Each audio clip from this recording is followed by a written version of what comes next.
यावर्षी उजनी परिसरामध्ये म्हणजे पुण्याची जे धरणामध्ये भरपूर पाऊस झालेला आहे, त्यामुळे तिथनं मोठ्या प्रमाणात विसर्ग सुरू झाल्यामुळं उजनी धरण 100% भरलेलं आहे। म्हणून आम्ही कलेक्टरला जाऊन निवेदन दिलं होतं। त्यावेळी उजनी धरण फक्त 60 ते 17% भरलं होतं की बुवा हे उजनी धरण 60% भरल्यानंतर तिथलं पाणी कॅनलद्वारे कारांबा फाट्याद्वारे एकूण तलावामध्ये सोडावं आणि अक्कलकोटचं आमचं पूर्ण धरण भरून द्यावं म्हणून आम्ही विनंती केली होती निवेदनाद्वारे।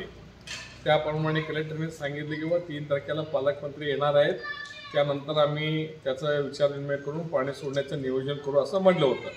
आणि सुदैवाने उजनी आज 100% भरलेलं आहे, त्यामुळे पाणी सोडायला काही अडचण नाही। तिकडे भीमा नदीद्वारे लाखो विशेष पाणी वाया चाललेलं आहे कर्नाटकमध्ये, तिथेही पूर आलेले आहे। तळोडा भागामध्ये तर 4-5 गावामध्ये पाणी घुसलेलं आहे। बंधारे सगळे ओव्हरफ्लो झाले आहेत, बंधाऱ्यावरनं पाणी चाललेलं आहे। म्हणून असं असल्यामुळे आम्ही इकडनं पाणी सोडा म्हणून कारांबे फाट्याद्वारे एकरूप वाजून इकडं आपलं पूर्ण धरणामध्ये पाणी घ्यावं आणि पुढील आमचे जे 8 KTवर आहेत बोबलापर्यंत ते सगळं भरून द्यावं म्हणून आम्ही विनंती केलं होतो।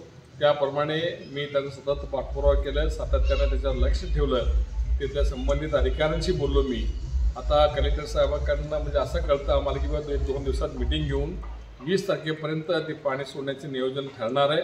त्याबद्दल आम्हाला समाधान आहे। 20 तारखेच्या पेक्षा आत पाणी सोडावं अशी आमची आग्रही मागणी आहे। तेवढं ते सोडतील असं आम्हाला खात्री आहे। धन्यवाद।